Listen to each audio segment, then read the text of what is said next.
Welcome to the Hope Over Coffee podcast, a place where we believe that life is better when we know and are known by others. We're here to stir your soul, ignite your passions, and help you find the hope that you've been searching for. So grab a cup of coffee, sit back, and enjoy the conversation as we dive into the topics that matter most. We are excited to share this journey with you, and we hope that you will join us every step of the way.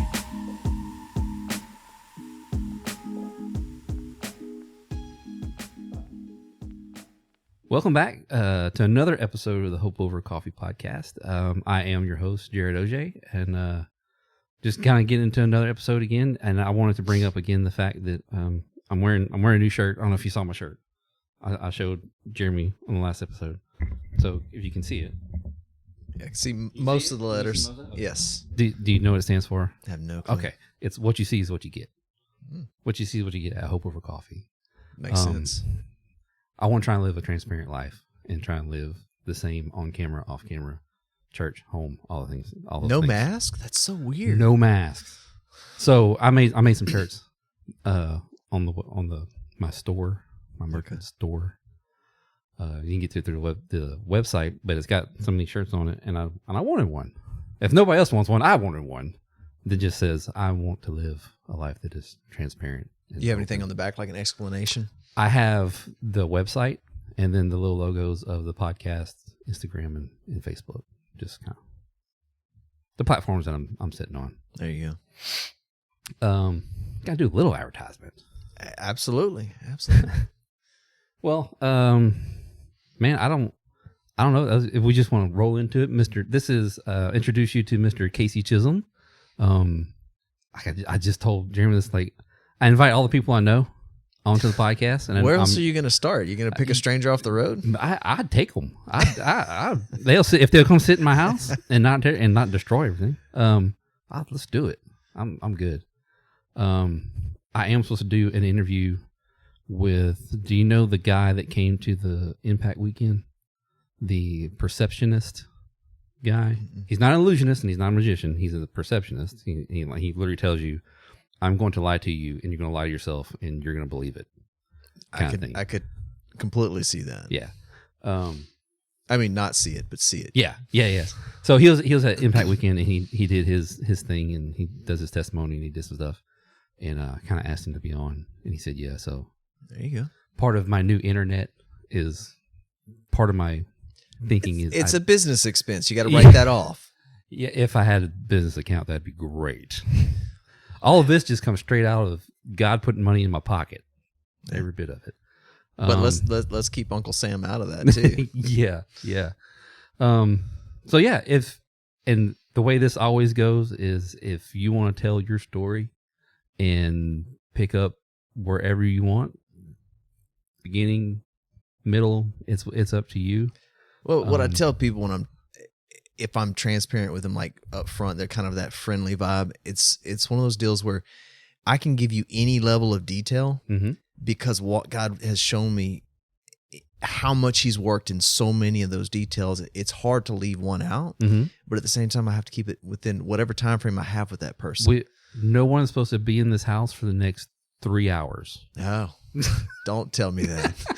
She'd probably want to go by She's then. Like, let's wrap this up. Y'all been talking too long. Yeah. But for real, I got 3 hours. Today is my day off. Man. That's my I work a 980 schedule. Do you know what 980? Oh yeah. Okay. That's my wife's schedule. God. So yeah. So this is my Fridays off. Well, this is her Friday off, so I don't want to use all of it. I got you. Yeah. Get in trouble. Get more important things than sit here and talk to me.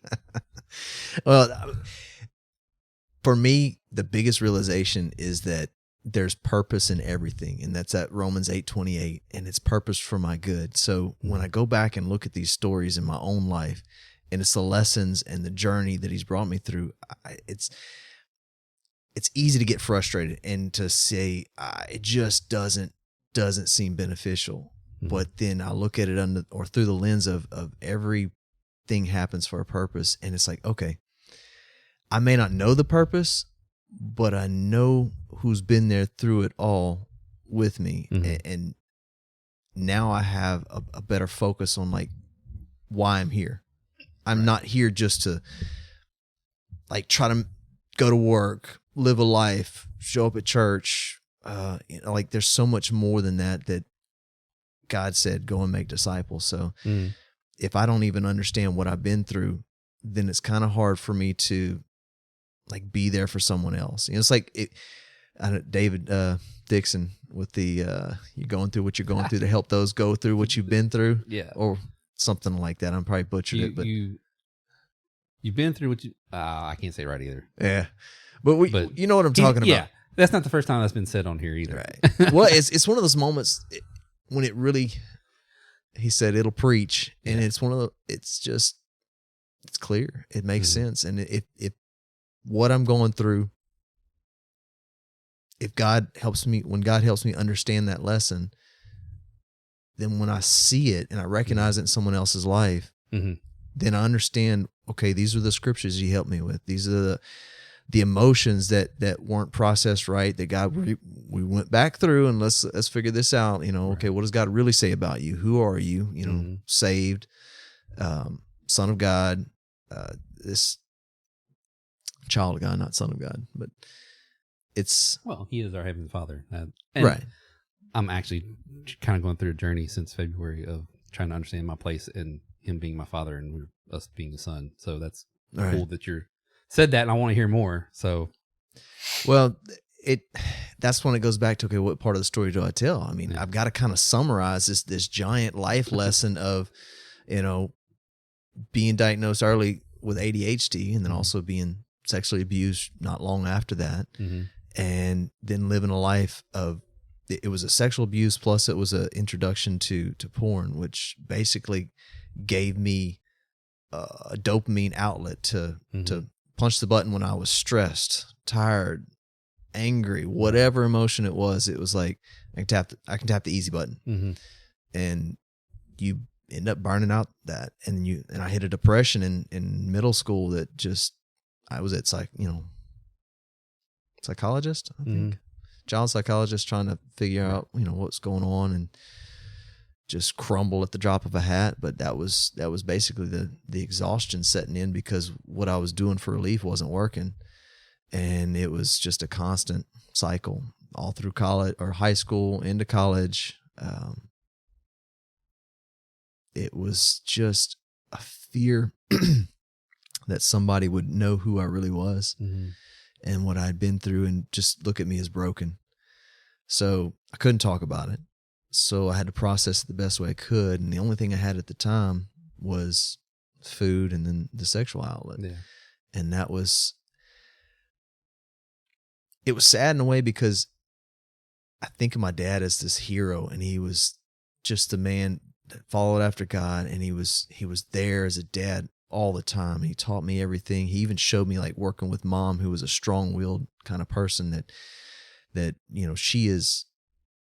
I married her for a reason. It wasn't the part that I see as a child is not the full relationship that they have. And it was that, well, I want it done now. And Dad was like, well, we have these things we need to do first. And it's like trying to see that through his lens, but that's all I could see. I didn't see the love part. I didn't see the part where she was,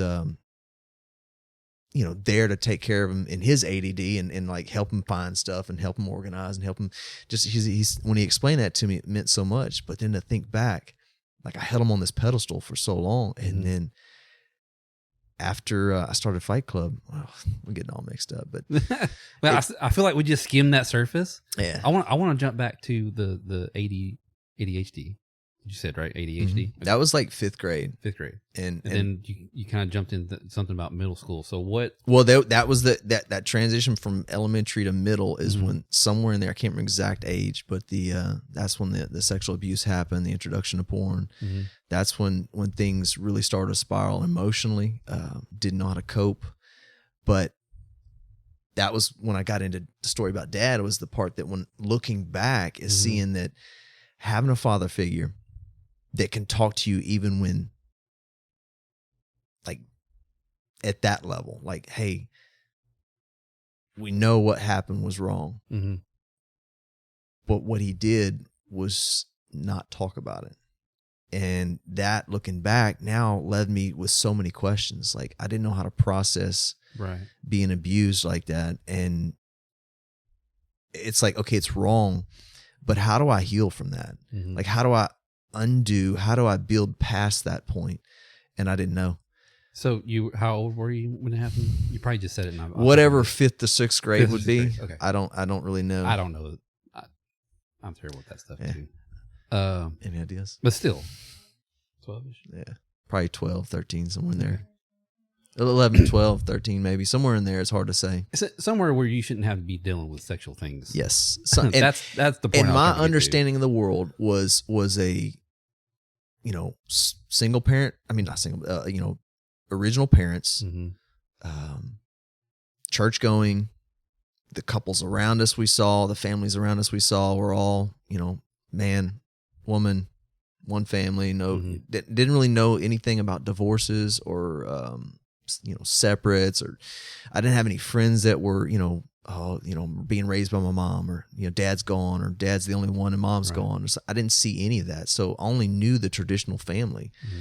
So for that to be flipped on its head when someone abused me was very confusing, and it made me question who I was and who I was as a man, and then what do I do with that? Like, if I don't know, and this insecurity, well, I can't talk about it because dad didn't want to talk about it. It was pretty much, that was it. That's not right. You can't do that. Done. Mom said nothing. For years, I didn't even know if she knew. Right. And I don't hold it against them. It's just, I can only imagine how terrifying that would be as a father. Yeah. What do you do with that information? How do you open up that line of communication with a son? Mm-hmm. And so, and again, only be as comfortable as you want to be. So was it like neighbor, family? It was a friend of my age, but I think he was held back a year. Okay. So that was a point where you're, for me, I wanted to disappear. Mm-hmm. I wanted to disappear, and I wanted the memory to disappear. Right. Whatever I could do to bury that memory was the best hope I thought of moving on. Mm-hmm. But you can't bury something like that. Right. Yeah. Well, and I mean, you talking about going into porn, that's literally just you said it was the easy button, but it's a,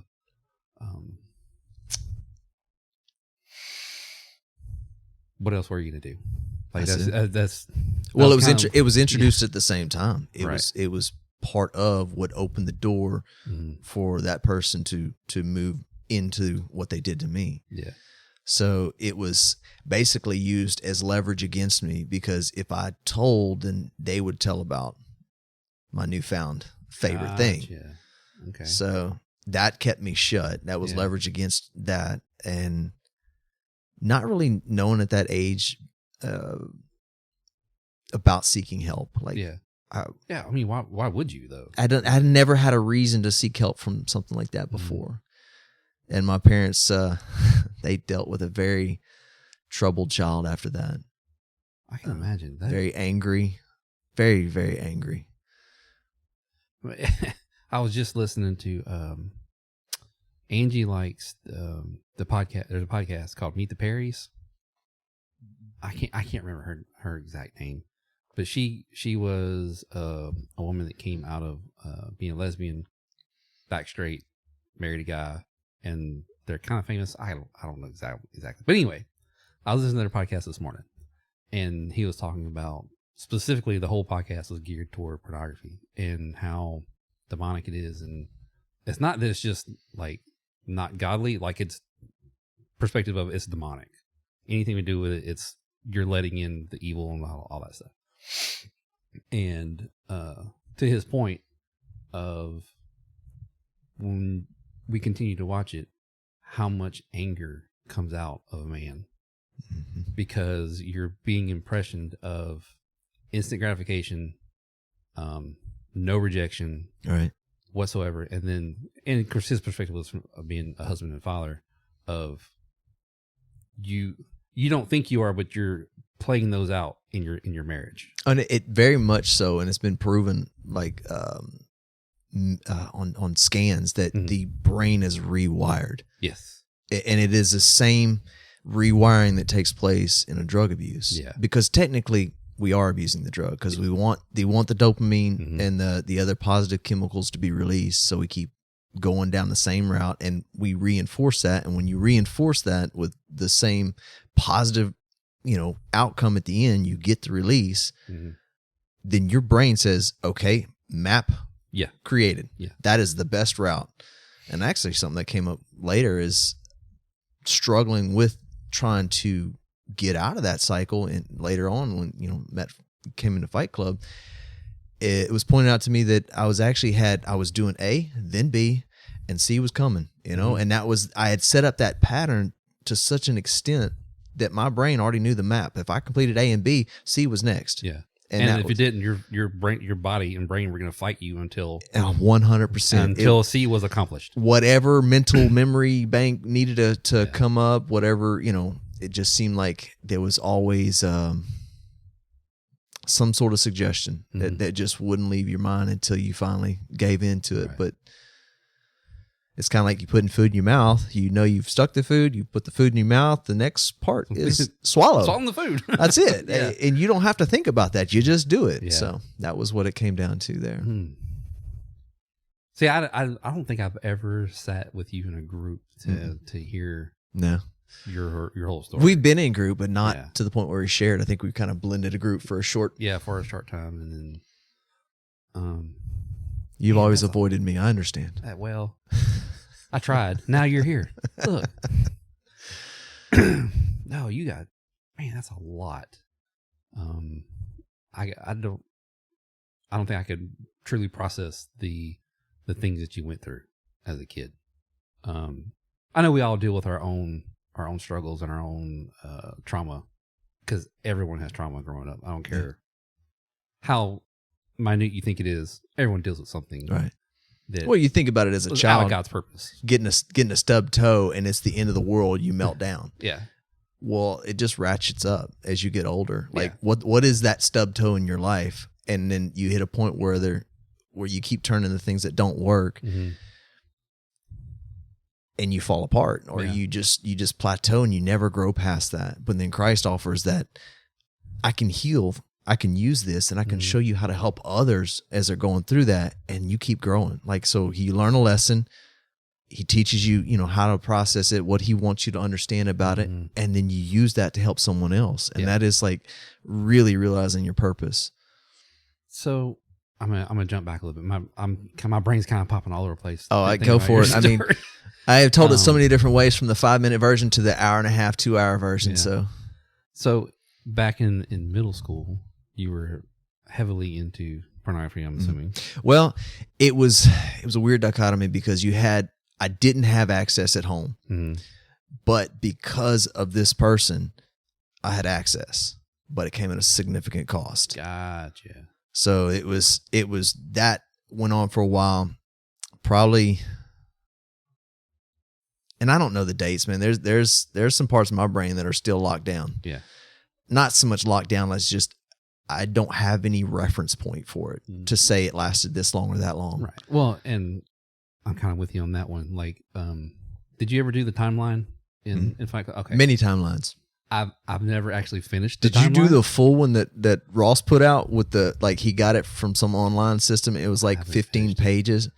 Oh my! I had to do shorthand. There was so much detail there. I say that to say I struggle with time, the concept of time. The kids laugh at me because I don't actually remember how old I am most of the time. Time blindness. I don't care. Yeah. But going back to, I am trying to actually write it all down, and I have to use it by like reference points of, okay, I lived at this house. Yep. We did these things. Okay, then we moved to this house. We did this, because telling you the year, it doesn't exist in my head. No. It's spatial reference. That's it. Not a time reference. I turn by the restaurant and go down until I reach the gas station, then I turn again. Yeah. What's the road names? I don't know. I have no clue. I can barely remember the road. Yeah. I can tell you my road, but I've lived out here my whole life, and I forget roads because you just turn left, turn right. There's my driveway. Terrible directions. Especially out here. I'm just glad you circled the house. Yeah. That helps. Yeah, that did help. But I think there was a point in early middle school that like it was Dad stepped in, and then I want to say it all took place in the summer between 5th and 6th grade, but it's super fuzzy. And I'll say that because I remember going in the 6th grade just scared and afraid, but it wasn't so much about this new experience. It was about people and like, people, the way they looked at me and trying to figure out how to process that. I think where I was trying to head with my thought process of what was it like for you through middle school, dealing with that aspect of wanting to hit the easy button and relating to other people. It was two separate worlds. It had to be, because everything that was related to that had to be locked down, right? Because I could not wrap my head around that and that person's actions and who I believed or who I wanted to show the rest of the world. Yeah. I couldn't get rid of the past, but I couldn't show that to anybody. So they had to be kept completely separate. So you lived in complete torture. Yeah. It's living two different lives and knowing that at any moment you could be exposed. And it was terrifying because I knew it wasn't right. Dad said so, and then I knew it wasn't right because everything I'd seen wasn't that way. Yeah. So obviously I was broken. There was something wrong with me. I was messed up, but I had to hide that because if that was exposed, then, my whole world and what everyone thought, and that age you need to have friends. And it was very difficult to have friends because you couldn't let anybody, I couldn't let anybody close. Right. If I did, there was that risk because it was a friend that hurt me the first time. Right. Oh, and yeah, I couldn't bring myself to really connect because I had all these questions. I didn't have answers. The person I was closest to, he didn't pursue it, my dad. And I couldn't really ask anybody else. So perceiving there's a lot of confusion, a lot of isolation. Definitely. And with that came a sense of, I was raised with Dad, we don't have the money to fix it, to pay someone else to do it, so we figured it out on our own. And he said something years ago that stuck with me. It was one of those things that, if he can do it, then I probably can too. I just need to find who's got the information. So he taught me how to search and find information and find the people that knew and ask for help and stuff like that. But it revolved around fixing stuff. And I never made the connection as a kid to seeking help in that emotional, spiritual realm. And I was raised in church. I knew about God, but he was far off. Yeah. Because I struggle with my relationship with my dad, in the sense of relational. Same thing, that he was there. He was a good dad. He provided all these things, taught me. Same thing. I know how to work on cars, houses, plumbing, electrical. Right. It's because, jack of all trades. That's it. I was saying, like, you're the kind of person that never held a flashlight and yelled at. Oh, yeah. Yeah, I was the kid that held a flashlight. And I picked up all those things. But I do struggle with a relationship.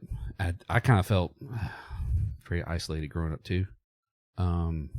So I want to ask, other than your dad saying that it was wrong, how was your relationship other than that? Oh man, it was fantastic. Everything else was good. Even relationally? When he passed at 65, I told people, like, I can't look back on my relationship with my dad throughout my life and say, I wish we'd have done this or that. There isn't. I mean, we could have gone, parasailing and bungee jumping. That's about what we did. Maybe climb a mountain or something. But right. The things that we wanted to do, the things that I grew up doing, the things that I really enjoyed, he was there. He was there not only just to support it, but to be part of it, to teach, to be there as a father, to show how to love when things aren't easy. And it was just like this one area showed he was real. You know, like Yeah. he had a flaw. There were flaws in this man. He wasn't Right. perfect like I had him set up to be. And So, how old are you? 41. 41. Okay. I do know I'm 45 at the moment just because I talked about it recently. You said your dad died when he was 65? Mhm. So that was 2018. fairly 2018. Okay. Yeah. So your dad, my dad's 72. Yeah, they'd be very close in age. So that generation. Yeah. That was the point I was trying to get to is that generation. Well, he did, I would say, for seeing my pa, which is his dad, Mm-hmm. and seeing the man he was raised by, he did phenomenal. Yeah. Like God was definitely with him. Yeah. Because that man was a Marine. Mm-hmm. And when you think of Marine and tough and, Right. you know, no one's getting through and hard to read emotions, like that was Paul. Mm-hmm. And, you know, I grew up in a household where we just hugged everybody, you know, Mm-hmm. it was, That's interesting. you're very connected, you know, there wasn't walls. We talked about things and seeing that, but not seeing that growth to, hey, we talk about real issues. Yeah. Like, you know, what happened to you? Where are you at? I'm again, my lens of my dad and listen to your dad and just my dad was more standoffish to me. From my perspective, he was just quiet and didn't talk a lot and still didn't talk a lot, to be honest. But to hear you and your dad have that relationship where you were close and you could talk about a lot of things, but in this one thing that it was only like one thing said, do you think it was just because it was the topic? Like just, I don't know how to handle this. So it's just 100%. Now I look back on it. He could not process. It was like having like the parents get freaked out. Like, how do I have the conversation about the birds and the bees? And like, no idea. No idea. So we're just going to say this one thing and then we're done. Yes, that was very much because I remember him coming in late in fourth grade, early in fifth grade is when I was diagnosed with ADD. Mm-hmm. I mean, the lady basically told mom and dad that he can't even focus on the things he wants to do, playing. He's distracted while he's playing. So there's no chance unless we help him out with some medication that he's going to focus on schoolwork. Mm-hmm. And once they gave me the medication, I went from D's and a couple C's to basically A's and B's. Right. It was a night and day change. I told mom I was there. I was present. And it was such a wonderful feeling. I remember it. But I remember before that, man, before the medicine, just, golly, I'm sitting at my desk and I'd look out the window and I'd watch my brother and sister and all the neighborhood friends playing in the yard because they finished their homework, you know, and like 7:00, I'm probably not even halfway through. I remember many nights sitting down on the kitchen table with my parents till 10:00 trying to finish homework. But I remember he come in the room and of course probably had a bad report card. I don't remember what it was. He's just crying. You know, he's tried discipline. He's tried rewards. He just tried, you know, I think at this point, maybe even counseling. Mm-hmm. And just, it didn't change. I was getting disciplined at school and nothing was happening. He was helping me with schoolwork and I just couldn't get it done. I was missing assignments and not finishing tests. And he's literally like, I will do whatever it takes. And it tears rolling down his eyes. Not like boohoo cry, Right. Heartbrokenness. Exactly, heartbroken because I don't know what else to do. Yeah. And man, that moment, you just know you're loved. I 100% knew I was loved because that man would bend over backwards, whatever it would take to love me and to give me the help because he worked with me. Yeah. We literally, we rebuilt boats. We refinished furniture. We built home, you know, like additions to shops and worked on cars. He knew I was smart. Mm-hmm. He knew I was into that. I could figure it out. I mean, I was probably not even 10 years old and I rebuilt like a complete lawnmower engine, completely disassembled, rings, gaskets, everything. And he just, my papa would bring me broken stuff and mom would get mad because he's like, why are you bringing the boy broken stuff? To give him something good. And he's like, that's what the boy likes to do. And I would tear it apart. He's like, it's already broken. If he fixes it, great. If he doesn't, he at least learns what he's gotten into. Yeah. And that was looking back, it's just God's given me talents in that area and I'm not great at it, but I enjoy it. Yeah. I enjoy the challenge. I enjoy the learning and I'm constantly asking Emily, I'm constantly thinking, Like there's not a quiet moment in my head. If I'm not saying anything, I'm still thinking. Yeah. I've been accused of being a deep thinker and asking deep questions because I usually have something rolling around in there. It's not so much deep. It's it's random. Noise. It's squirrels. It's chasing rabbits. Chasing rabbits. Sometimes it's deep. Yeah. Well, and not that this has anything to really do with that, but you made me think of something. So you said earlier, the jack of all trades, right? Mm-hmm. Do you know the full saying of that? Is better than a master of one, because it's a jack of all trades is better than being a king of one than the king of none, or something like that. It's the jack of all trades is better than being a master of one. And then there was a second part of that because it basically says you may not be good at something really well, but you're useful in many areas. A lot of places, yeah. Because I feel like I'm kind of a jack of all trades as well, from picking up on stuff from Dad. And I used to struggle with that identity of like, well, I'm not good at one thing, so what's my worth? I still struggle with that, even especially when I pick up a challenge and I'm not afraid to push myself and get something that's broken many ways, and just pour into it and just hit roadblock after roadblock and get to a point where I have to walk away because it's that almost depressing, like maybe I'm not as smart as I thought it was. Yeah. Maybe I've bit off more than I can chew and I really couldn't do this. Mm-hmm.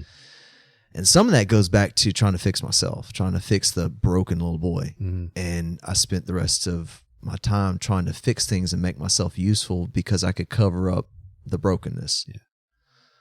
Man, and I can't let go of the thought in my head because of hearing your relationship with your dad and the fact that that one area. I didn't see that till 2019. So right. Well, I mean, I get that, but like just the fact that you couldn't talk about it. Right. This one thing when everything else in your life was on the table to talk about, and you having to go through life, this childhood up until whenever, of I so bad want to talk about it, but I can't. And how counter it was to everything else that you knew. Well, I didn't want to talk about it. I was deathly afraid of it ever surfacing. Mm-hmm. So, I get that, but I knew I needed to. I knew I needed to. Yeah, and I guess that's kind of what I'm trying to say. I needed to find answers to it, but how do you ask questions on something that you know you shouldn't talk about, or I believed I shouldn't talk about? So it paralyzed me. That's crazy. Because if I ask, then you'll ask, and if you start prying, I may have to talk about what happened. Yeah. I may have to go there, and that was deathly afraid of that because that destroyed who I was as a man, as a growing teenage boy into manhood. Like that, I couldn't go there because that's not who I was. Right. And man, I fought that battle of ups and downs and valleys and hilltops when you get an accomplishment, and then you celebrate and acting out, and then you act out because you're stressed. You act out because that next test, or you're falling behind in your grades, or I'm trying to work and go to McNeese, and I'm I'm lonely, and I didn't have a girlfriend. I think I had a girlfriend one in middle school, and I didn't have another girlfriend in my second year at college. And it wasn't because I had one the whole time. It was because I had a girlfriend in middle school, like 6 months or something. Right. And then I never dated again past that because I had such a low self-view of myself. And you don't, I think I asked one girl like in a letter or something, and basically I was mocked for that. So that shut that down. So I couldn't overcome that. I didn't have any self-worth. I didn't have that, shake it off mentality in that aspect. No. So what was it like rolling into high school then? Like still a lot of the same things? Same thing. Just put my head down, focus. I spent, because I was ADD and growing and mature, through the puberty, you're constantly adjusting medication. Well, I tried probably 5 different medicines and dosages, and it would constantly, you'd be good for a while and then you kind of start to flux, but think some of that has been, looking back on it, was probably ups and downs of emotional state too. Trying to process this, run into walls where you just can't process through this emotion, those memories, and you're still going to, or I was still going to porn to relieve some of that. And obviously that's not helping. Right. So you're stuck in an endless cycle of no help. And then the medicine helps you to work at school and to stay focused, but then you can also hyper focus on bad things. So that was a flip on the other side. And so I ended up hyper focusing in that. So you don't really chase relationships when you're out of gas. Yeah. And, man, I remember being in high school and, staying after, and I would leave gym class to go finish my typing because, I couldn't stay focused long enough to do that. And it was get home, study, maybe make a C. Occasionally I get a B on a report card. My parents were like, we know you can do better than this. Right. And then I'd show up with a D, and it was fun, going home and get the discipline for the D, because that's not acceptable. We know you're smarter than this. Right. What's happening? And, learning how to take notes, write down your lesson, what's required, when is it due, have it ready. Did you get that? Do you remember the book? And it was just a roller coaster. I never had those study skills either. I didn't. It was basically brought out by the school counselor, because my parents fought for me as far as my mom specifically in education, because back in that generation they knew about ADD, but it hadn't made it to the school where, hey, we're going to give him extra time. We're going to put him in a room by himself so he doesn't have kids getting up, moving, and shuffling to distract him. And once I got those things, it really helped, but it was only partial help. Had I had that with some sort of emotional support journey, something like that, to help me work through those memories, how I was handling wasn't working. And I had long since forgotten that was the issue. I just knew I could feel better if I acted out. So you were going to school and working at the same time? That was a real life statement? Oh yeah. I had a 25 hour a week job going to McNeese. About minimum was 12, I think, to keep the student loan. You had to have so many credit hours attempted. Right. So I think 12 was the minimum on that. So sometimes I would do a 15, and I tried an 18 one time. I had to back out of that class. 18 credit hours, or however that works. Which, if I remember right, 12 was full.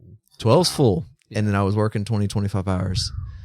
I wasn't smart enough because I couldn't pass the Spanish. God only knows why I took Spanish. It was a point on my part to take a more useful language than French, because there was a lot more. I'd been seen and heard more Spanish than French, right. So I figured it'd be more useful. Did not get it. English, foreign language and histories were not my strong suits, really? And that just ate my lunch. Well, of course, to get the, it's not student aid. It was what's that program? TOPS. To get TOPS, you had to have a foreign language. I don't remember TOPS when I was in high school. Well, they were offering it back then. You're 4 years. 4 years younger than me too. Yeah, they offered it back then, but I had everything else except the foreign language, which was a requirement. You could take whatever you wanted. You could take German, French, Spanish, whatever, but you had to take something, and I didn't get it. Basically, that was the only class I flunked. Well, you know what? It might have been that I didn't make good enough grades to qualify for any of that. My parents told me, like, you're paying for your college if you don't get the TOPS. Yeah. So they took me down to McNeese, and we went and got the student aid and filled out the form, and I started my first loan in 2000. Wow. Yeah, Paid it off in 2019, I think. I'm still paying. Of course, I went to LSU and flunked out of that after 3 semesters. You partied? No, just didn't do anything. Oh, too much time in at the pool hall. Okay. In the student center, the student union, and just a lot of nothing. I didn't have the skills. I shouldn't have went. There's no way I should have went. I had no idea what I was going for. I got in there and went 3 years before I picked a major. I was like, eventually something will stand out. I had picked electrical engineering and kind of found out that was wrong for me. Anyway, but over my head. And then 13 years later, I went back to McNeese for information technology and did really well. Of course, I was a lot older. Yep. We had kids.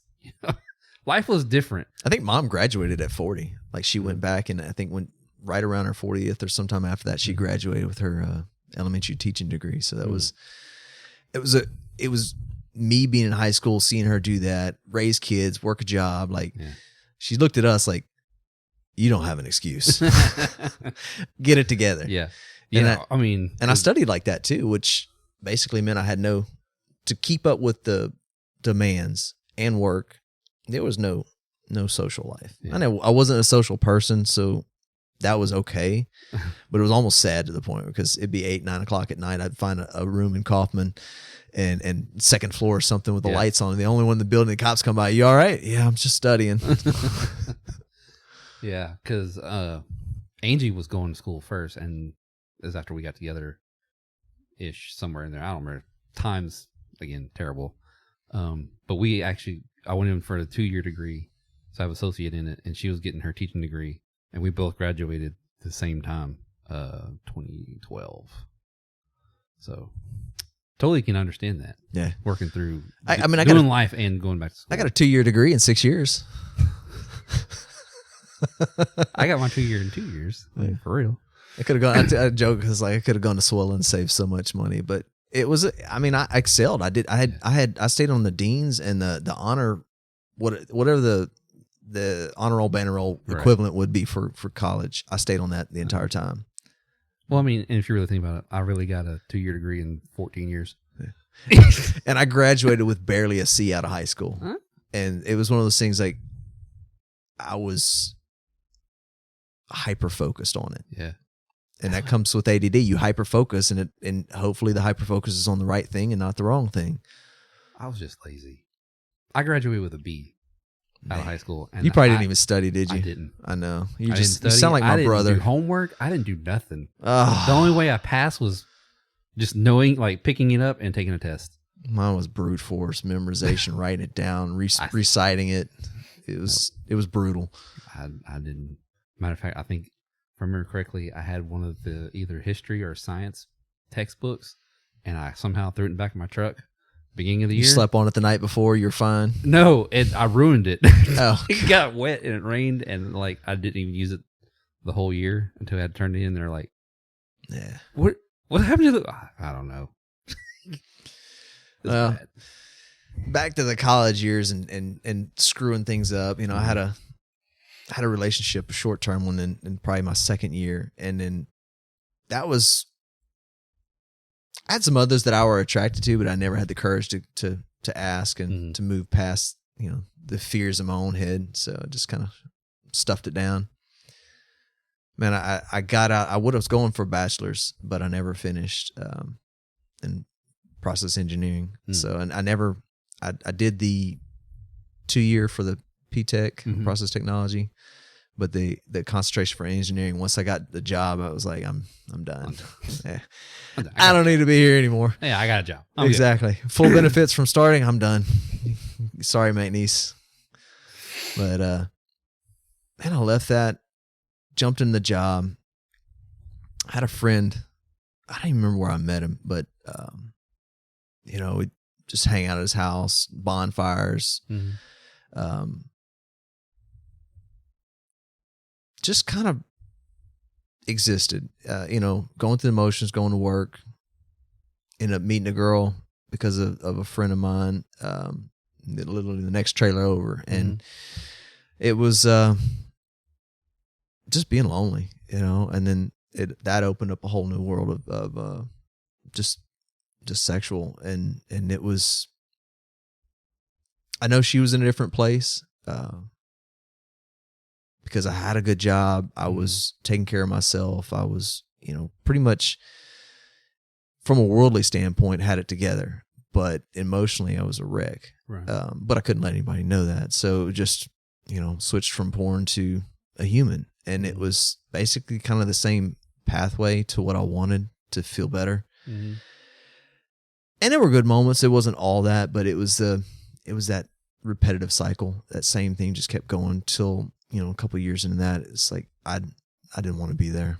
I knew it wasn't going anywhere. And it was a lot of, my parents' influence saying like, this isn't healthy. Yeah. And I respected them, but I was too bullheaded to admit I was wrong.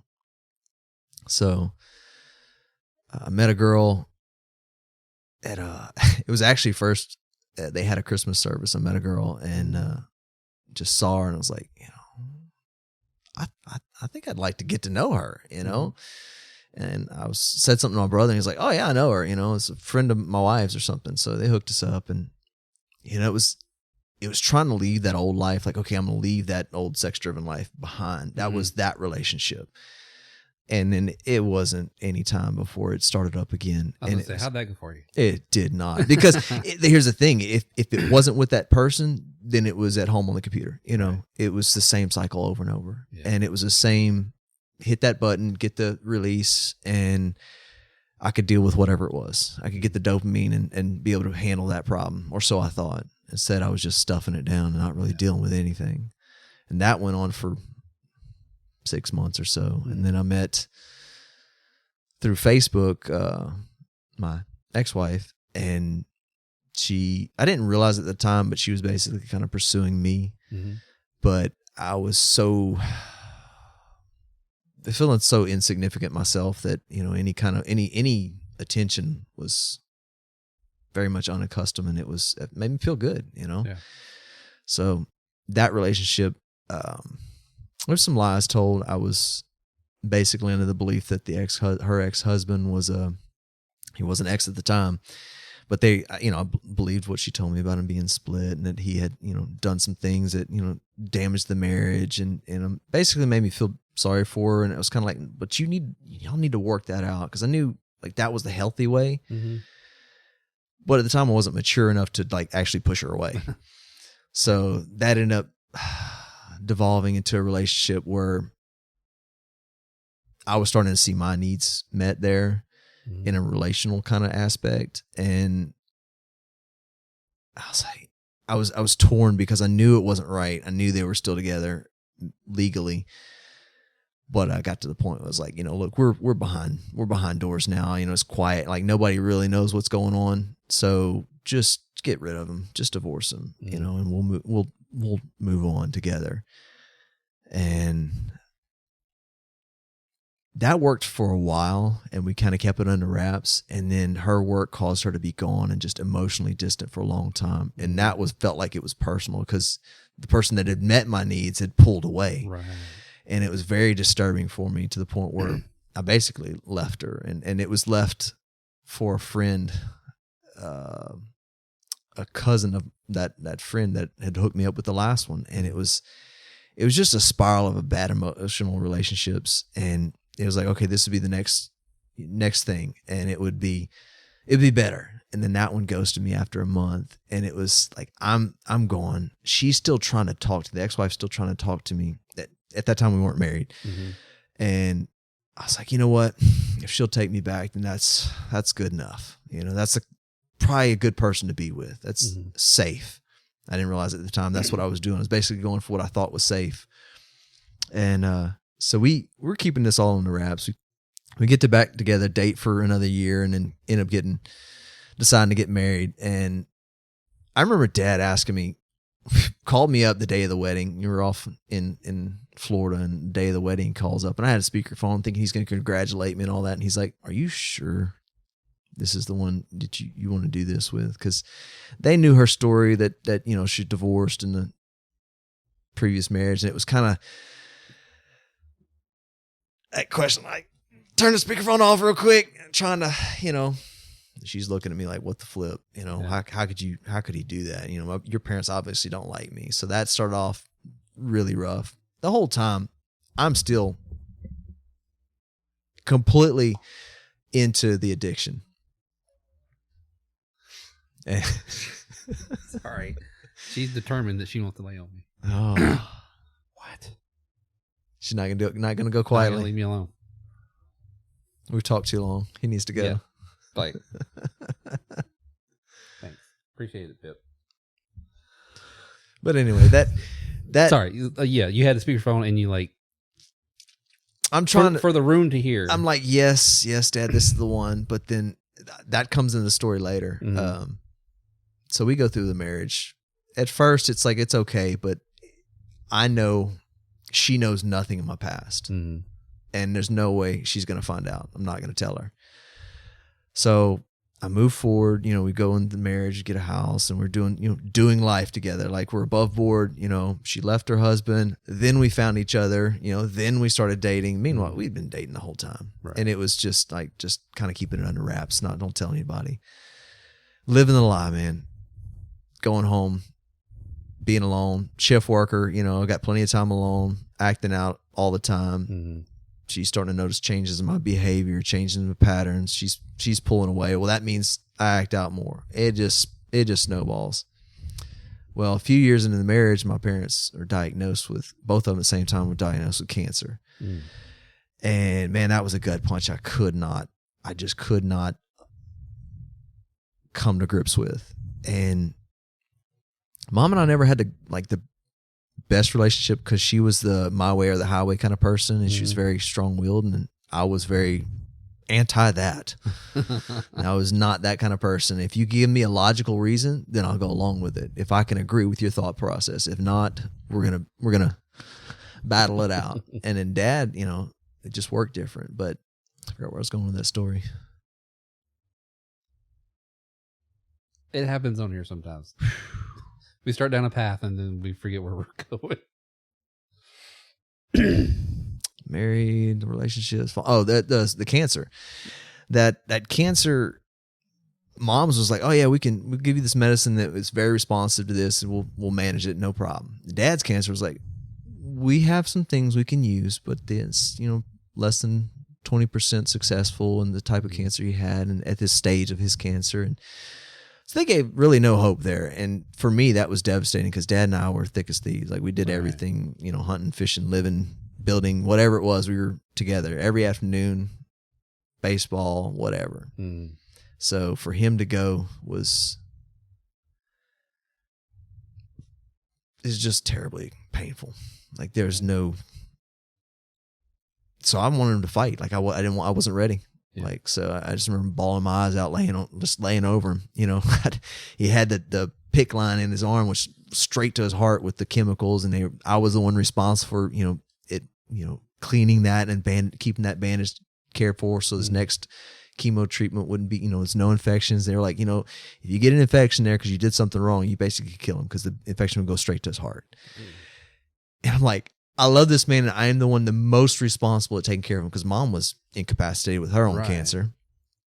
So I was terrified. I was stressed to the max. And then month after month, chemo treatment after chemo treatment, he was, we'll try this, and nothing worked. He just kept getting worse, and I kept pushing him.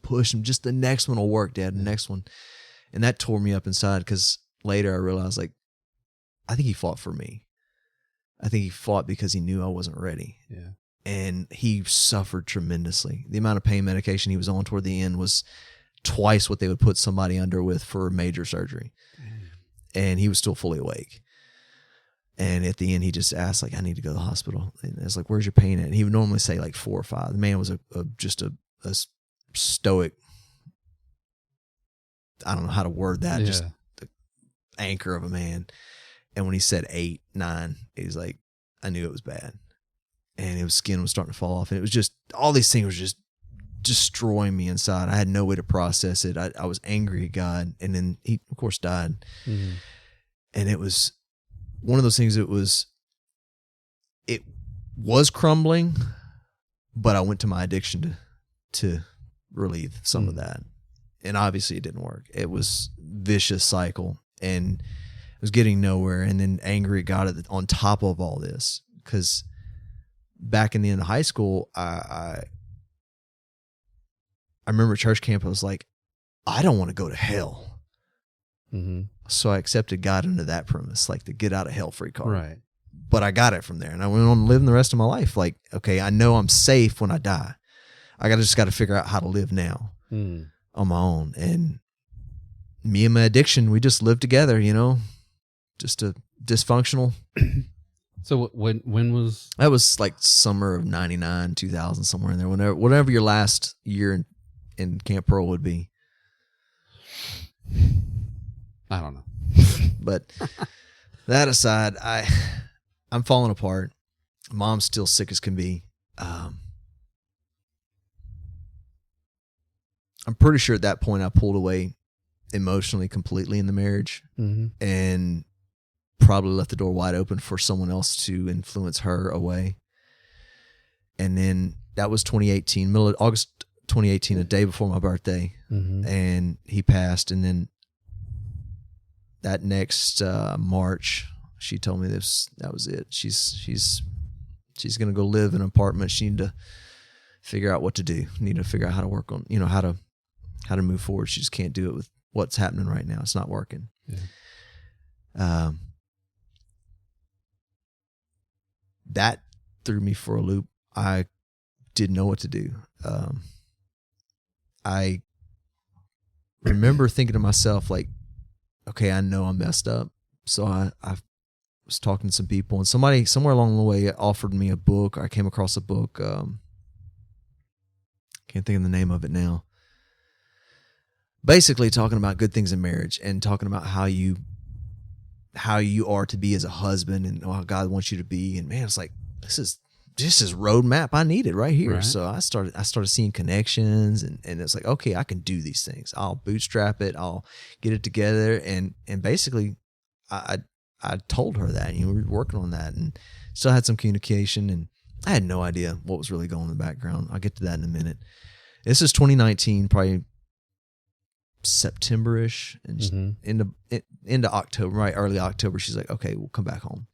I'll come back home and try. Within 3 weeks, she's like, you're the same person you were. She's struggling with her grandmother at the time, and just, I'm on my knees bawling, like, God, I thought this is what you wanted me to do. I was trying. I mean, I know I messed up, but I'm trying, and God's just feeling silent at this point. And so she's like, either you go or I go. So I was like, you know what? I'll step out. I'll go live. I bought a house to make a rental, and I'll live there, and I'll just figure it out. And I got to the point at that time I told the brother-in-law, it's like, look, and the sister-in-law, like, this is what happened. I destroyed the marriage. I opened up to him about, the whole, I told her, let me back up.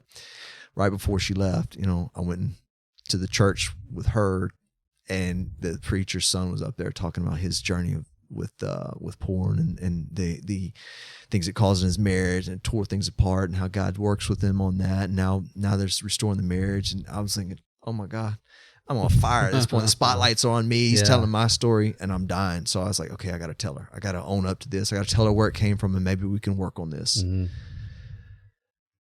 So I did, and that's when she said, either you go or I go. She put the pieces together, like all of what had happened, the person I became, the reactions, the when she would approach, I'd push her away, like all that started making sense. So she just was checking out. Yeah. Well, I told my brother-in-law and sister-in-law, like, look, I'm the one that blew this marriage up. I did all this. It was fully on me. She had nothing to do with it, and they actually didn't like disown me like I thought they would. Like, I thought this was the okay, I'm gonna pull the pin on the grenade and let it go, and this is gonna fully just explode everything, lose everybody. Right. And they didn't. They offered me hope, and they offered me, Christ, basically, love, and they pointed me toward Fight Club. And then they told me later, like, sorry, Fight Club's already started at the time they were doing. Remember, they locked down the groups. Yeah. And so it was out till January. So, of course, I'm spiraling again. Mom's barely able to take care of herself, coming through out of cancer. Dad's dead. Wife's gone. I'm like, Lord, you can take my dog too. We're going to make a country song out of this. So I'm beating myself up. I'm torn apart, and I'm left with this emptiness inside. Like, I have nothing else. I don't even know why I'm here. Because at the time, I really wasn't active in church. I had done roles like deacons and even been promoted to an elder position. And I'm like, I don't belong here. I knew it, but I wouldn't admit it. Right. So I put on the mask and acted that up. But at the time, it was just God was gone, and I was as far away as I could be, and I was as deep into the addiction as I could be. And I remember sitting in that rent house with my gun sitting next to me, just flipping the safety on and off and just contemplating, like, who would even care? Sure, they'd care for a little bit, but do you have anything to offer that would long-term even make them remember you? Like, I know why the Hicksons on Ryan Street was packed out the door for Dad. Would anybody show up to yours? Would anybody besides your immediately family even know you passed? And that's the thoughts. And then about that time, rap. My brother beating on the window of the house because I wouldn't open the door. He comes to the window and starts talking to me through the window, saying, I want to say it was like, I think it was Christmas. It might have been Thanksgiving or Christmas, one of the two. I don't remember this point. But man, don't give up. I don't remember what he said, but just him being there and coming looking for me was enough to realize that, yeah, somebody cares. Somebody's gonna notice. Somebody's gonna notice, and it was enough to keep me from going through with that. And I just knew that, okay, this Fight Club thing is in January. I can make it till January. I remember January 13th, day one. And they talked about, I know that walk from the parking lot in was the hardest one. Absolutely not. It was the last hope. Yeah. I had nothing else. I'd exhausted what I seen was every other possibility in my head. I walked there like, you're going to give me answers and I'm going to fix this marriage. Obviously, two wrong ways to look at this now. Two wrong statements. Oh, was I completely wrong? So I remember walking in and just like somehow ended up with John Louvier.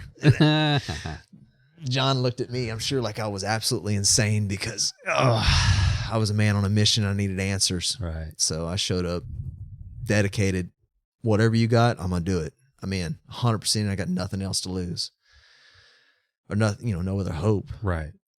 So that was transformational because it really, back then we did that book and we tore into what your past was and also what God says about you to refute everything that you looked at. And it was amazing. It was the first point in time I know I actually opened up and talked about and was able to process emotions. It's like, that's where that came from. Yeah. That's where that attitude came from. That's where that thought process of how to find answers started, and the puzzle pieces started coming together and the lights started coming on, the aha moments. It was like, so I'm not broken. It was that event that happened that set off this chain reaction of habits that were limping me along through life. Yeah. And man, it was upward and onward from there. Well, about a few months into that, I was at Walmart one night and I see a vehicle I recognize. I'm like, I think that's the wife, And then I see a dude jump out of the vehicle. And then I proceeded to follow them.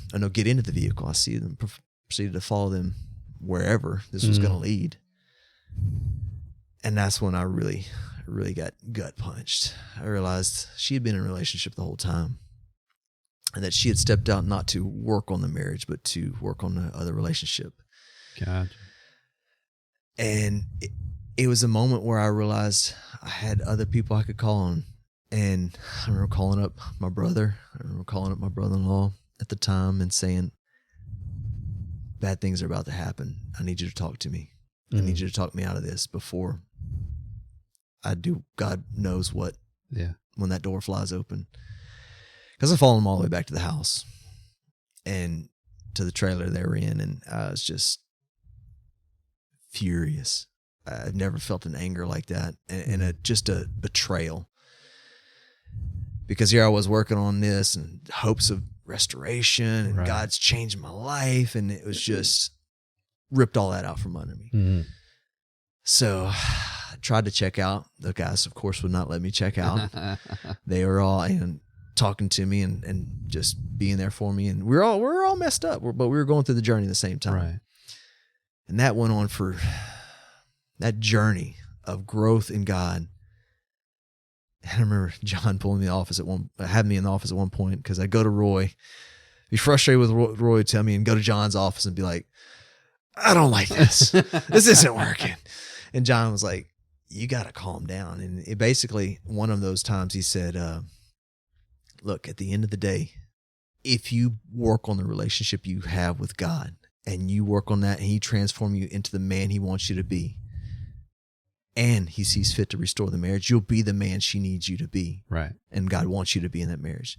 And if he doesn't restore the marriage, he'll work on that. You will be the man he needs you to be. Yeah. Either way, you're the man God wants you to be. And I was like, and also he challenged me at the end, I don't want to hear another word about her for the next 3 weeks. That sounds like something John would do. And it was that challenge. It was like, I'd never really been challenged before. I was like, okay, we're going to do this. We're going to just work on me. Yeah. And when I got I'm going to stop working on her and start working on me, it's when things started really changing in my life. There's many a time sitting in group and guys coming in. I don't say exact same scenario, but the same type of thing where we're so focused on the outer circumstance and ask the person, is Jesus enough? Right. Or is that what you have to live? Or is Jesus enough? What if that isn't given to you? Then what? Is Jesus and God gonna? Yeah. Is that gonna be your anchor? Exactly. Because if not, whoever has become your anchor. Yep. And God isn't. You've picked up an idol. Yes. And you've put it above you. Well, I'm going to try to fast forward through some of this, years of Fight Club, hurricanes, economic crisis, all this stuff. I get to a point where 3 times she's basically telling me, I want to work on the marriage. We talk for a day and then it'd be kind of ghosted again. I say ghosted, but it's about the level of conversation you could have a gas station clerk you're never going to see again in your life. Okay. Sports, weather, kind of small nothingness. Kind of thing. Yeah. And that was killing me because I wanted to dive into her feelings and my feelings and really, work on a marriage. Mm-hmm. I was maturing and she wasn't having it. And I was like, if God can change my heart, which I've seen him do, and people have commented like, you're really changing. And I was like, okay, he can do that for her. I get through this. I can get through this. And I'll just keep pushing. And it got to a point, guys in the group are like, man, you are absolutely miserable. This is not working. Whatever you do, it's just not working. Yeah. But she needs, and they're like, what if you just stop talking? Because it sounds like you're the only one doing the talking. Mm-hmm. All right, challenge accepted. Well, I was met with silence on the other end. Right. And that silence through that summer of 22 just tore me apart. And I'm thinking to myself, like, I thought there was something, that whole making up things, I guess. Right. And that was a point where I was like, okay, God, what do you want me to do? And I've been journaling since 2020, and John had challenged us, and it was either in small group or Fight Club or both. He challenged us to start journaling, to hear journaling stuff. And it was really, I was learning a lot. And at that time I was in Isaiah 45, 6, 7, 8, somewhere in there. I can't remember exactly. I could look it up and see, but it was basically talking to Israel about how, look, I'm sending you captivity and there's a purpose for that. And it's because of what you did and you constant running that I've got to, break the leg so I can get your attention. Yeah. And you're going to come back. I had purpose for that. It's to build you into that nation I need you to want you to be. And it was like, so that's what this marriage was. I still hadn't admitted to myself that I was, I'd entered into this marriage into sin, and it wasn't a God ordained marriage when you steal a man's wife and basically convince her to divorce him. That's not, let no man separate what God joined. Right. So I hadn't made it to that point yet, but I was realizing like, okay, you have purpose in this. So if it's not restoration, what is it? Like, where are we going? And then that fall was like the second or third challenge. I can't remember where it was. And I was reading chronologically, so we went backwards. And it was before I started it was a long story on how I started, but I ended up in Ruth when I started. So I was going forward in Ruth in time. Mm-hmm. Well, Fight Club pushed me backwards into Samuel, and it was talking about Samson and Delilah. Mm-hmm.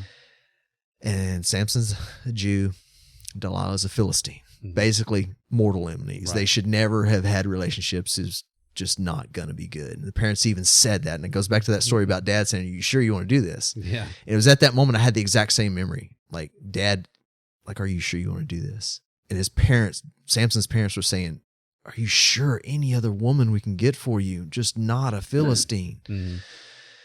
And I'm thinking to myself, "Oh, that sounds familiar." Okay, so fast forward into the story, Samson's lied to multiple times about what his strength comes from. And Delilah's like, "If you love me, you tell me." Well, basically, if you love me, you'll work on this marriage. Just kind of bait and switch. Right. Well, the moral of that story was Samson believed her and got his eyes gouged out, and he was chained up and hauled into captivity, into grindstone or something like that. I can't remember the exact story, but I said, "God, I don't want that. I don't want that. I don't want any part of that." And I realized that I was not in this marriage because you wanted me there, mm-hmm. but you're using this marriage to change who I am. Mm. How do I move forward? Basically, that's when I move forward. Like, okay, I don't know where this is going, but I know I can't stay here. And I'd been, telling my story to other guys, but then I met my now wife through the sample box at the fence line at work, and I recognized her. And it's like blinders were taken off for me to recognize who she was. Mm-hmm. And I was like, I think I know her. And I got to look in the yearbook and realize, yeah, that was one of the girls in high school that, was not in my league, but I thought was very beautiful, mm-hmm. and would never give me the time of day. Meanwhile, she had the same feelings for me. We're not getting there. We're not there yet.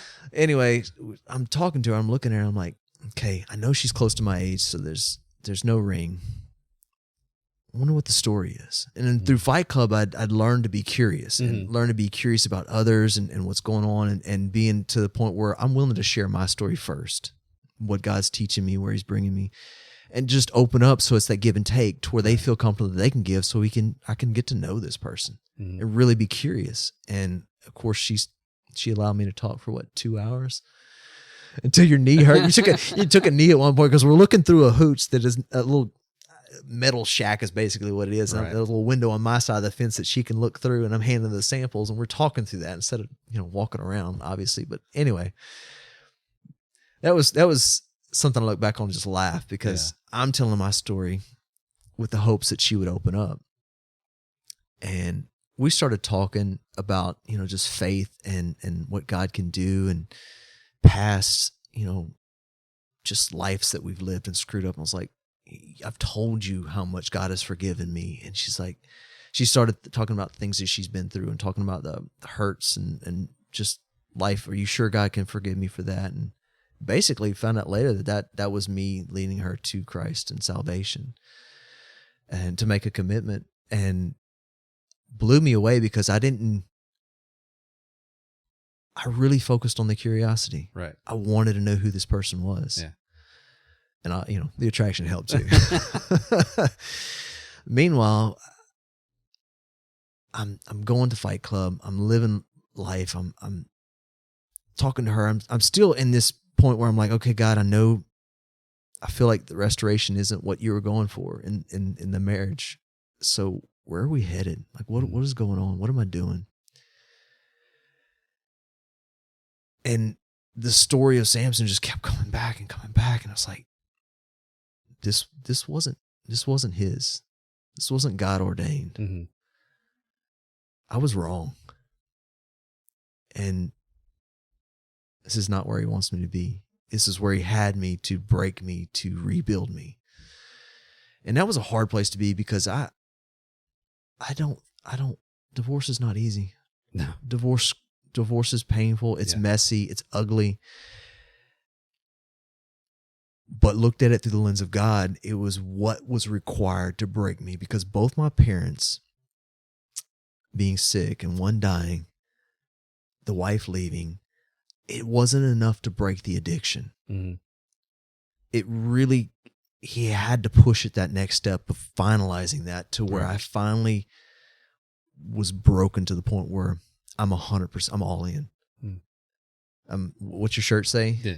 What you see is what you get. That's it. And that's Christ. Yeah. And I don't want others to see anything less. And when it is, it's because I'm being selfish, or I'm, got an old habit popping back up. That's the life I want others to see is Christ focused. It's what's the big picture? What's the purpose? Why are you here? And if you're not feeling that purpose, you're going to feel empty. And that's the motivation going through. And I finally started to see that. And I realized like, that's why he broke me down to that point. Because he had to rebuild me. He had to kick out all the crap in my life and say, okay, now we have something. Mm-hmm. They hadn't reached that point of brokenness, the absolute brokenness. Yes. That there was nothing else left. There's some things I still have to work on. Obviously, that's going to be the sanctification process till we're dead. Oh, yeah. Working out your salvation. Or till we go to the next life. Yeah. Working out your salvation. That's right. Still breathing air. But the parts of me that were still holding on and living in the past had to be broken. That old way had to be broken. And now I moved forward into going through with the divorce, and I sent her the text, and I talked to friends and co-leaders in the Fight Club groups, and they were with me the whole time. Yeah. And I finally sent the message, and the immediate response was, "No, I love you. I want to work on this marriage." And that would have been the fourth time that statement was coming up, and it's like it echoed Samson and Delilah. Yeah. I was like, God, I hear you, and I thank you for providing that scriptural rock solid. I prayed for a week straight in the summer when she was silent. And each day that journal was talking about, I had purpose in this, and I was doing this for your good, and I was growing you. And it's like, okay, I get it. By the fifth day, I'm like, God, I'm not asking again. I understand. I need to move forward. But I didn't quite understand why divorce was the right way. It just didn't make any sense until Samson and Delilah story. Like, it wasn't right because I didn't want you there in the first place. Yeah. You were with another man's wife. Whatever part she played in it, that's her and God. I know the part I played in it. Right. And it wasn't right. So he helped me understand that through scripture. Then he helped me move forward with somebody in such a genuine, like, why am I here reason way? Like, I want to share, I want to be curious, I want to lead her to Christ. Mm-hmm.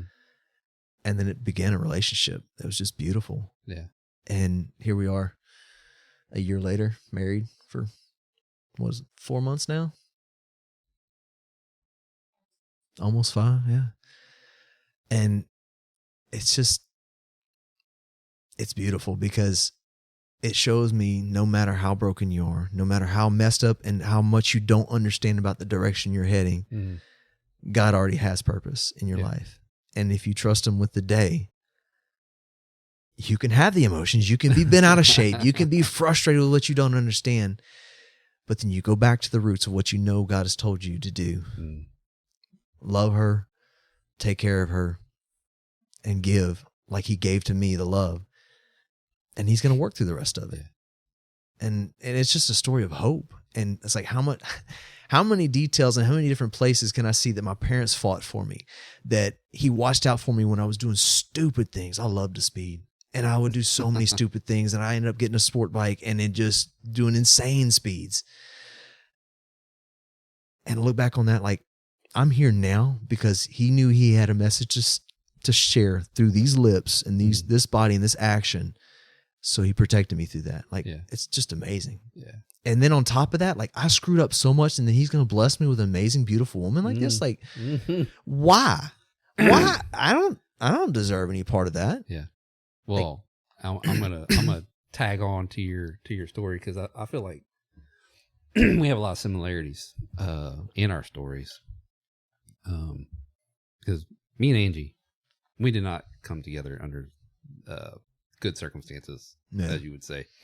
But at the same time, what we are now, God's taking those broken things and using us to help other people. That's it. For instance, when we go to the marriage conference, the EXO marriage conference, dude, I struggle. I know what I did for us to get here. Yeah. And then you got the guy from the stage saying, God put y'all together. And I'm like, did he? I don't think he did. Yep. I know that feeling. But there's also redemption. That's it. There's also what we see as a mess. He takes it and make the messes. Makes the most amazing, beautiful, wonderful things. Because that's it. We are an anomaly. What was that? Zach Williams takes the biggest mess and makes the biggest message out of it. Maybe sounds like a song lyric I remember from. Maybe I don't know. But yeah, I've heard so many different times that me and Angie are the anomaly. Yeah. We are on a second marriage, both of us on a second marriage, and that I feel like we're a good example in our marriage right now to people, because what we've done, what we went through, we should be divorced, right? According to the world standards, statistics, we shouldn't make it, and we do, and I feel like we have a good marriage, and it's how often is your marriage attacked? That's a good sign if you have a good marriage, because if you're attacked and you work through it and God helps you work through it often, then that's one of those things that you realize that you're under attack because you have a message in your marriage. I say attack. I just might be oblivious to it. Well, I say attack, but like the times where you have to really dig into God's word and understand, okay, where am I at? Where am I having these feelings? Yeah. How did I get here? And if your life is peachy, that's always seems like a danger flag to me. If life is peachy, then you have no reason to be attacked. Yeah. Because maybe you're not where you need to be. Maybe. Well, yeah, and also maybe could be he does have his protection on you, because dude, doing this, I'm waiting for the day of getting canceled, the day of, you're done. We go undercover. Yeah, go undercover podcast. Because, well, I say that our faces are covered. That's just my own, I think, insecurities. Yeah. Because I am being very public with something that is God related, but it's God related, but I'm not preaching. I'm literally being curious about your story, and God's involved in your story. That's it. It's kind of hard to shut somebody down that's literally telling. If I'm telling my life experience and my stories, and that's one of the things I lead into, and I tell people like, well, I don't know what to say, and what if they get offended by what I say? It's like, how are you going to get offended by someone telling their story? Yeah, you can't have curiosity and be offended at the same time. That's right. It's impossible. That's right. And the flip side of that is the person hearing your story and hearing how God moved through your story. Mm-hmm. It's like, I don't even know a good analogy, but it's that point where you realize like I can't tell Jared, well, that doesn't sound like a good story. Yeah. I'm like, that's what happened. What do you mean it doesn't sound like life? It's my life. Yeah. It's what happened. That's what happened. I'm not making this up. I'm not trying to entertain you. This is just my life. Yeah. This is the rodeo I went through. Yeah. I think I spent more time face down on a cow patty or something sometimes, It's a rough rodeo. Yeah. No, man. I had a couple things pop in my head as you were talking, but I didn't want to interrupt because you're just flowing through it so well. Yeah, that's the spirit right there. 'Cause when he lets go, it's so clear. And then when I go to tell the story in bits and pieces, I'm like, what was I saying? No, it flowed out so good. I didn't want to interrupt, but definitely, I want it to be an encouragement that going through divorce, it is messy. Mm-hmm. It's blended families. It's all these things with us, blended families. It's relationships and even in-laws of the family that are no longer where they were in relationship wise, and it's difficult because you lose a piece of relationship that you had for, in my case, many years, and it was. You don't want to see those relationships, but you also understand that there's consequences to sin, and some of those consequences are damaged relationships. Yeah, and there's good and bad consequences in life, and even through the redemption, you still have to live with the consequence. That's right. And he can still turn it into something beautiful. Oh, he does all the time. And he takes a consequence and gives you a reminder. Like as a kid, you knew that belt whipping hurt. Yeah. I'm going to try not to get the belt whipping. Yeah. So, I mean, let's look at, damaged relationships and the pain that you felt there. Let's not go down that path again, because that's where that leads. Yeah, you may slip up every now and then. You may act out, but that doesn't give you permission or some sort of reason to just say, you know what, I failed. I'm done. Just give up. So I'm gonna jump way back here because it just kind of hit me. So your addiction all the way through, did you really find? Was it until Fight Club when you found freedom from the addiction? Oh yeah. Okay. And you were saved. Your salvation experience was honestly in high school. I think I found the most freedom from the addiction. Mm-hmm.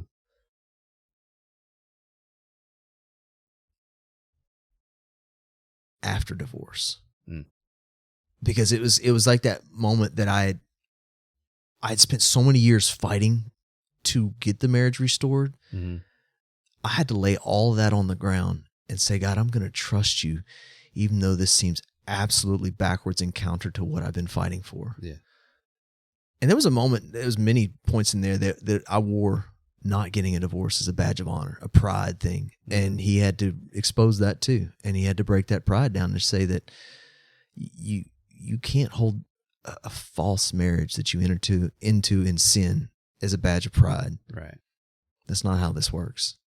You can't act the goody two shoes that you're above board and now you're all fine because you found Jesus. Mm-hmm.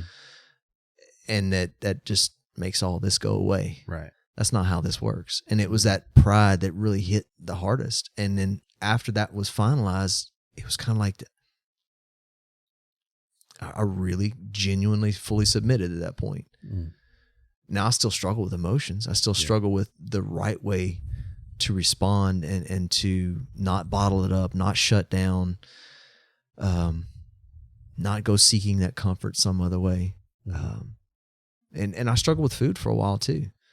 And it was, if it wasn't acting out, because for a while, I back up to when Dad was dying, I bargained with God. I said, if you restore Dad, then I'll give up porn. And I gave up porn. Right. That's great. But, we both have memories. We know we have memories and we can call on those memories to handle whatever, www. Didn't give us, Yeah. Well, I thought that was the answer, but it wasn't. You can't bargain with God, and I can't go back to memories and live the old life and try to remember still living that old self, past experiences, so I could, tap the easy button. It doesn't. All that leads to is misery. Mm-hmm. Like you're stuck in a ditch and you know how to get out, but you choose not to. Yeah, you can actually see the others out. You realize, like the times I fail, I realize I make a point to go back and backtrack. Like, how did I get here? It's like, oh no, I'm in a ditch. No, you didn't just end up in a ditch. What was your emotional state? What weren't you dealing with? Who didn't you talk to about this problem that you have? And why did you choose this? Well, I believed that would give me relief in the moment. Yeah. You believed a lie. What is the truth? And I know the truth. And I would say, okay, the truth is when I talk to Emily about this and we have a communication and I dig into where I'm at and what I'm really feeling, then there's growth. There's growth for both of us. But if I don't, I destroy me and I take the marriage down with it. Mm-hmm. And I saw the pain. I know that pain. The pain's still fresh enough for me not to ever want to go back there. So, just because I know from my own experience going through Fight Club, and you're talking about the isolation, the loneliness, trying to have relationships and just didn't work out. After, I'm going to say Fight Club, how has your relationship with other men been? Because it sounds like through Fight Club, you learned how to relate and open up and talk. What's it been like since then? I have more friends and people I can communicate with openly than I know. And I start to feel bad because I haven't talked to so-and-so in a while. Yeah. I'm like, man, I've never had this before in my life. And then seeing the guys at Fight Club respond to something that I've learned. Mm-hmm. and for me, there was a Tuesday night Bible study guy, and he's like 70. He told me when Dad passed, he's like, he saw me struggling with it, just the anger, and he told me, he said, Ephesians 2:10, for we are created anew in Christ Jesus to do the good things He planned for us long ago. There's different translations, but the basic gist is that He had a plan for us, has a plan for us, planned it out. They're good things for us to do, and we're going to live up until the point where we finish those good things, and He takes us home. That helped me understand Dad's death. He was serving the Lord. He served in the church. He went to widows' houses and widowers' houses and took care of them and brought them meals and helped fix things for them and was calling them and checking on them and loving on the people in the church. And I'm like, why would you take it? Why would you? He's about to retire and be able to do this full time for you. Right. Why would you take him now? And then that was the realization that, okay, he finished. Mm-hmm. That's a checklist complete. Come on home. Yeah. You did what I asked you to do. And that was a beautiful thing for me to see that and learn from it. And then I can tell the guys that I'm exposed to them through Fight Club and share these stories and hear their hurts and their pains and have something of biblical God's word to offer them, the true healing. Mm-hmm. Not, hey, man, I'm sorry for your loss. And I can put my arm around you and pat you on the back and, man, suck it up, it'll get better. Basically, that's what my words amount to. Yeah. When I tell them something like that, they realize they put it together. They have something concrete to anchor themselves on, that Christ planned this. And it also, for those that don't have their certainty in salvation with Christ, that I need to secure that. And for my family, that they know without a doubt that when I pass, whatever that circumstance looks like, at the end of the day, they can say, you know what? I know I'll see him again in heaven. And I have that comfort and that peace. I'll see him again. It's okay. You can go. I don't need to hang on for dear life and get you every treatment possible. And hoping I can get another 6 months or a year with you. Like, it's okay. Yeah. And before that, I had nothing to offer. Yeah. And the more I dig into God's word, that daily journey, like I read chronologically through. I'm not going through picking out whatever my current situation is, trying to find answers to it. Mm-hmm. He literally provides it every day. And he'll jump back like, hey, remember when I told you yesterday? I need you to apply it today. Today's the day. Yeah. You're feeling that right now? Here's the answer for that right now. I'm with you. I'm talking to you, and you're listening to me. Right. And now you have something of real weight and real benefit for other people, like I designed it. Oh, epiphany. Yeah. I was just asking because literally I never let another man have an intimate relationship with me until going through a couple months of Fight Club. Oh yeah. I didn't know how. Didn't the man I was closest to was my dad. Yeah. And we never went there. Yeah. So no one else is getting that close. Yeah. I would let them talk.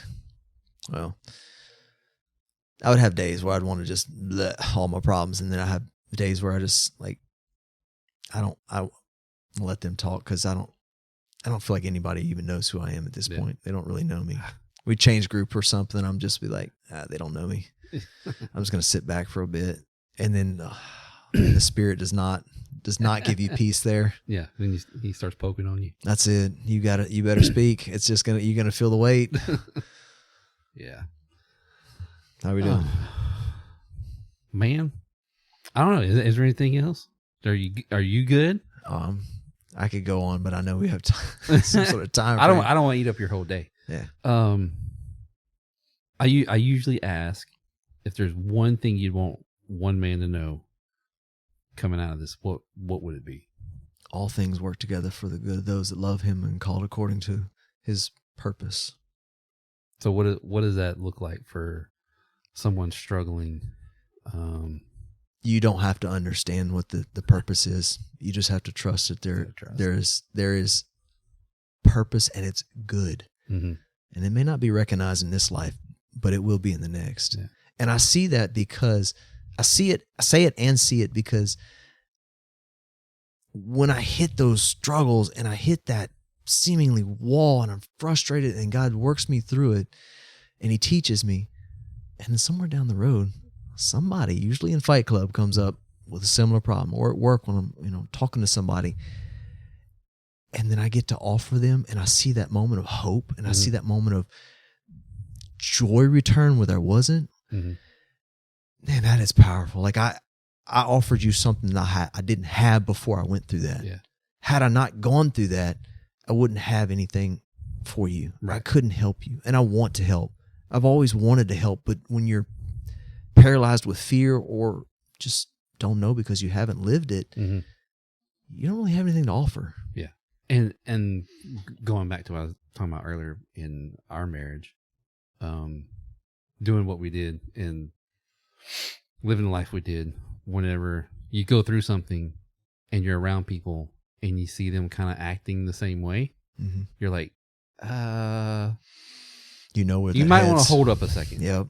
Let's go talk. Let's rethink this. Yes. You can spot things differently. Yeah. It sparks memories. Yeah. I think alcoholics, recovered alcoholics can spot.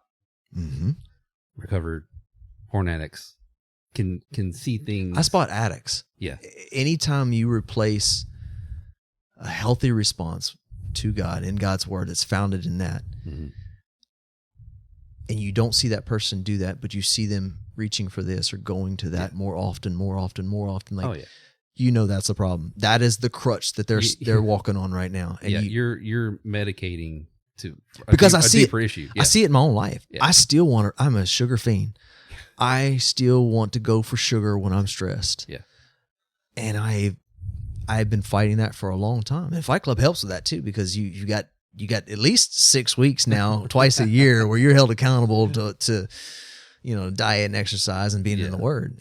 Well, that's back when we were doing the book. I love the book. I recommend that to anybody that's struggling with pornography. With any addiction, really. I mean, it can be applied anywhere. Yeah. You take pornography out and put in your drug of choice.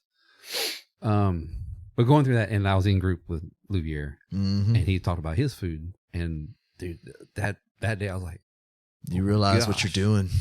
I do the same thing. Yeah, I would sit in a car right in that driveway right there and eat a candy bar before I come in the house. Yeah, why? Angie doesn't care. But it was just a shame that I'd hide wrappers from her. I'd tuck them into something else. And it was like, I knew I've eaten like 10 times the amount of sugar you should in a day. Yeah. So I would back out a meal or something. Yeah. Like, that's not healthy. No. And then I don't think I talked about this with you. No.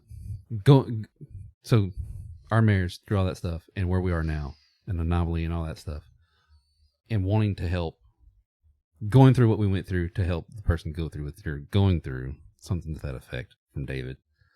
While we were up in the XO marriage conference in February in Dallas, we go, we take 2 trips a year as a couple. Like this is our thing.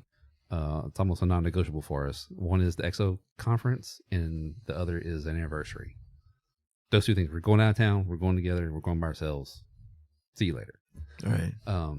While we're up there, it kind of both hit us about doing something through XO called the Marriage Mediation Institute, and you learn how to go through.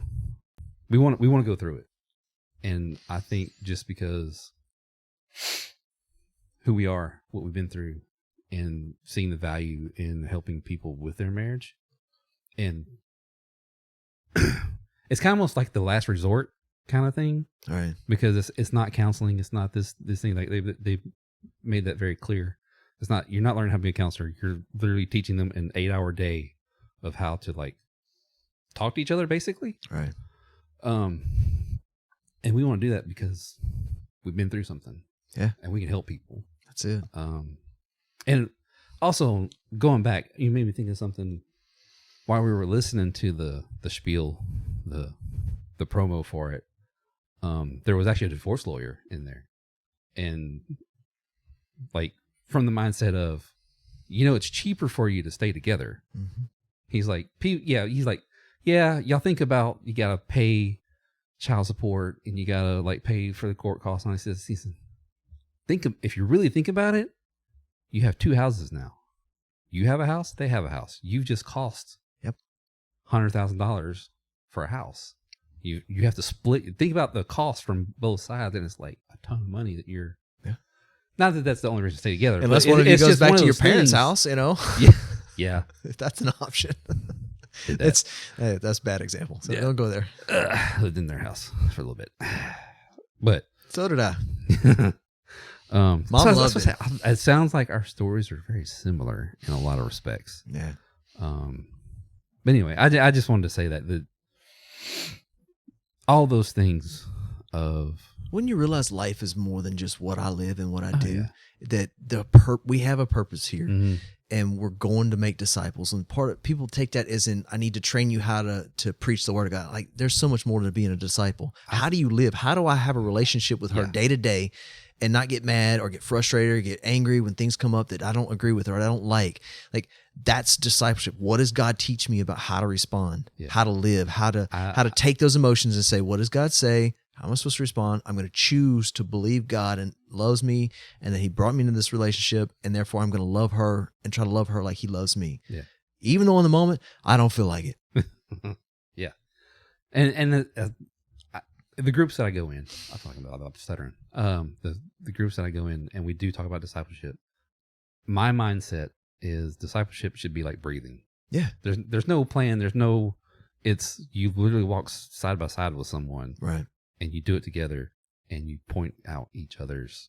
You have to build you're that. not meeting there. Let's work on it. Right. You got to build that level of comfort, that level of trust, that level of relational equity.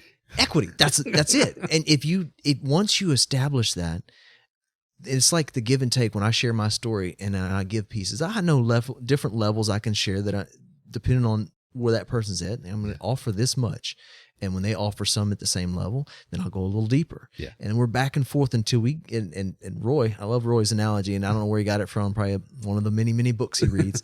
Probably. But it was an iceberg analogy. It was two icebergs. And he said, there's points going down and another one points going down. Okay, this is you, this is God.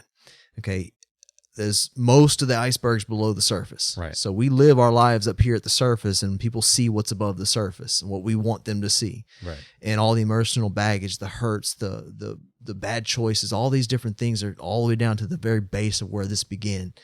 God's like, wherever you're at, if you want to go there, I'll meet you there. Mm-hmm. And we have that relationship with him. And then we get to, with the Holy Spirit's help, have that relationship with other people. Right. Because on your own, most people don't want to go there. Yeah. That's not a comfortable place to be. It's not. We leave that buried, but we don't grow. And once you grow and you see that growth and you see God helping you, see yourself responding, like used to, that took months, if not years for me to get over it. Then it was months, then it was weeks, and then days I could be hit with something like that. And by the weeks in, I'd be better. And now it's like within minutes I can, or less sometimes, with the Spirit's help, I can take that thought captive. Mm-hmm. Say, I'm not going to respond the wrong way and have a different response. I want other people to have that. Yeah. I know what it does for me. I can function. I can get things done. I can be productive and not be bound up in those negative emotions because I'm just swirling. Yeah. And I don't want to see somebody struggle. Like, it hurts. Like, I know where you're at, man. I know those pains. You're describing exactly what I went through. Walk with me. I'll show you what God taught me. Come. Mm-hmm. Sometimes they come with you. Sometimes it takes more pain on their part. Yeah, that's true. Yeah, because, man, somewhere, I don't remember if it was pre-COVID or post-COVID, but we were sitting in the sanctuary one day, some kid event. I don't remember what it was. It was a teenage event. And we were sitting on the far south side. Mm-hmm. And I feel like God revealed something to me in that moment of, he's like, look up, not up, but like, look at the crowd. He's like, they don't understand. They're literally locked into what they're doing for their sin. Yeah. And they don't know how to get out. They're stuck. That's it. And I was heartbroken. It's a story of the Good Samaritan. And then he put in the image like Sunday morning. He said, look across. Yeah. How many men out there are stuck and they don't know what to do? They don't know how to talk about it. That's it. So they may not even know that what they're doing that doesn't work isn't working. Yeah. They may not have hit that point in their life where they're just going through the motions. I do this to survive. Yeah. But it's not really surviving, it's just existing. Yeah. And it's like Fight Club calls you to, and God, through the use of the tools and the people in Fight Club, helps men become the disciples and to get out there and go and do instead of just existing. Like, you can put them on a path to that's right, a deeper relationship. Like it doesn't. You don't go into Fight Club just to fix your problems as a quick fix. Yeah. It doesn't work. No, and I think that's why some of the people that go in on one of the challenges is they kind of disappear sometimes. They either think they don't have a need for it, or they're in a place in their life that it's just not for them. Yeah. It's like, man, that must be nice. What's that like? I gotta have. And I was thinking about that earlier too. Community. You're talking about your guys that you actually reached out to them before things happen. Yes. I can't stress that enough. I am a huge encourager of having the right, safe community. And we're knuckleheaded idiots. Yes. Don't wait till after. Yeah. No, why'd you wait till after? Because you wanted to do it. And I don't want the friends from work, which are going to give me pleasantries and just kind of guy talk that, suck it up, tough it up. I've been through that before. It's tough. It'll pass, whatever. Give me something concrete, something, God's word that's been around thousands of years before I ever even existed. And people have lived and died by this. That's the kind of concrete foundation and relationship that I want to offer someone else that's struggling. And having that relationship, I want that myself. Equity to be, I forgot where I was going with that. I literally had a really good thought, and then I lost it as I was trying to say relational equity. The benefit of the relational equity, because you get to have that relationship where when you give that, it can be given back to you. Yeah. It's back and forth. It's not just someone preaching at you. I mean, preaching is great. But if that Sunday's message doesn't line up with what you're struggling with, there's no discord between. Is that the right word? Where you talk between each other? I don't think discord is the right word. Probably not. There's probably many more words I messed up on, but that's my college education. I wish I remember where I was going with that. I thought it was really good in my head, and then it won't come out. Anyway, I'll think about it later. That's not. Maybe it wasn't meant for anybody. Share it on maybe it's just. Share it on the next one if it comes up. If it comes up. But anyway, you good? I'm good, man. You good? I'm good. I appreciate it. I thank you for coming on. I thank you for being vulnerable. It's been a long-term avoidance. Not you in specific, but sharing on a larger platform, even standing up in front of the guys in the big group. It was difficult enough for me to go into detail with 5 or 6 guys when we first started. Yeah. Then the groups swelled to 10 to 12 when during a Fight Club challenge. And I went to Chris, he's preaching at the church now, and starts with a W.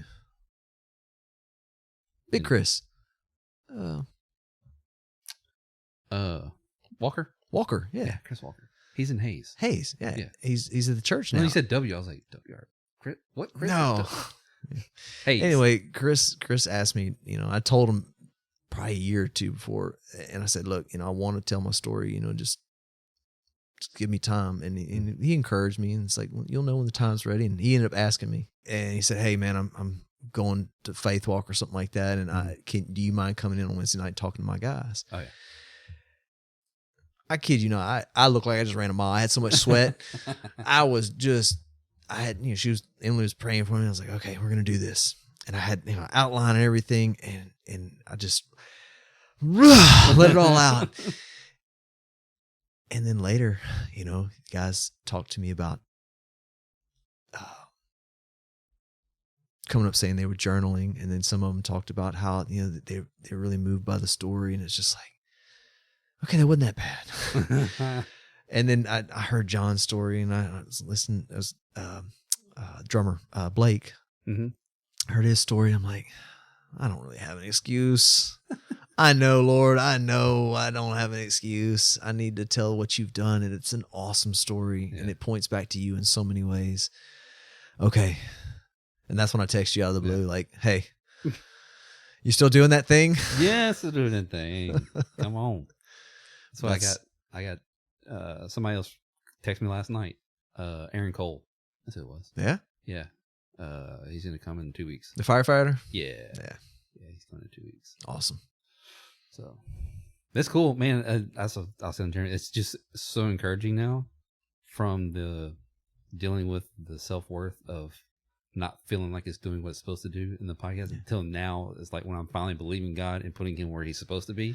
First, it's like, oh, people want to come on now. That's it.